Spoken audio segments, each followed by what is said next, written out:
The sun hung low in the sky as Buddha and his disciples made their way along a winding path between villages. The journey had been long, and the dust of the road clung to their robes. As they approached a tranquil lake shimmering in the afternoon light, Buddha paused and turned to one of his younger disciples. "I am thirsty," he said gently. "Would you fetch me some water from this lake?"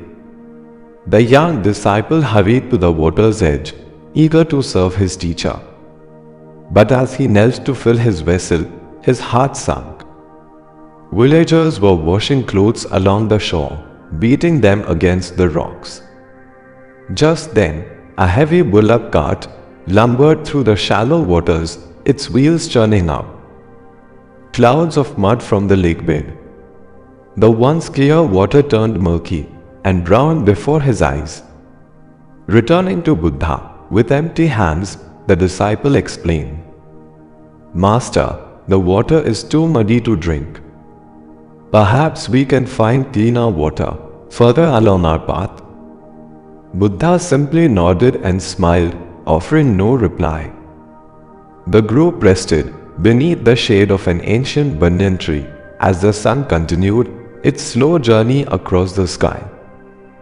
After about an hour had passed, Buddha turned again to the same disciple. "Please bring me water from the lake now," he requested once more. Though puzzled, the disciple obeyed. When he reached the shore this time, he stopped in quiet amazement. The waters had become perfectly still. All the mud and sediment had settled to the bottom, leaving the surface clear and pure. He carefully filled his vessel and brought it to Buddha, who drank deeply before looking into his disciple's eyes with gentle wisdom. "Do you see what happened here?" Buddha asked. "The water became clear not through any action of yours, but simply because you allowed it time to settle on its own. Your mind works in exactly the same way." He went on to explain that most people mistakenly believe peace requires great effort, that they must struggle against their thoughts, suppress their emotions, or force themselves to be calm. But true peace is not something we create through willpower.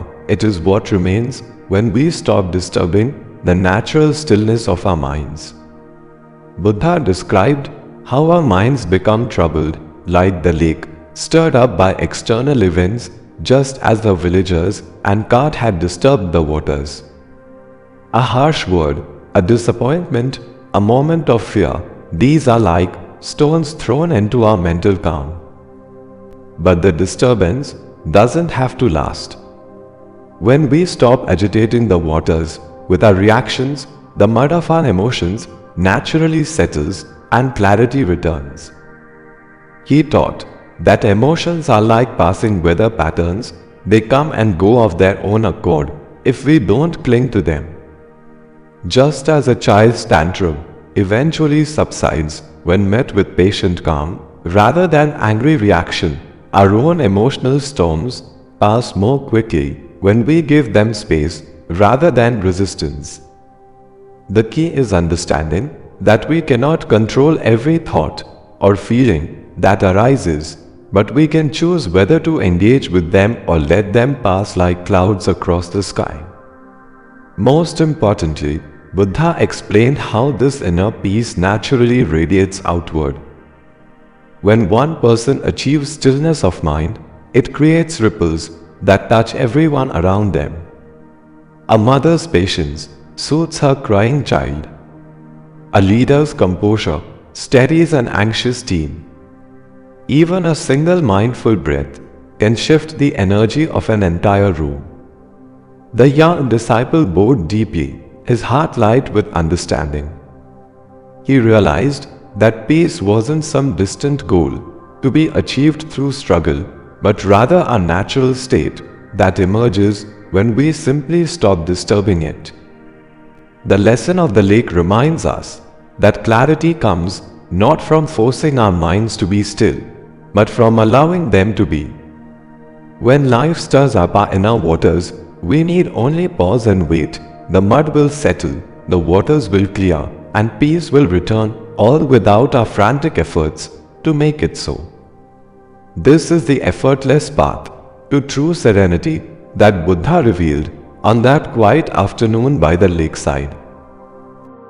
If this video inspired you, don't forget to hit the like button, subscribe for more motivation, and share it with someone who needs a boost today. Until next time, stay motivated, stay inspired, and keep shining. See you in the next video. Shubham Bhavtu.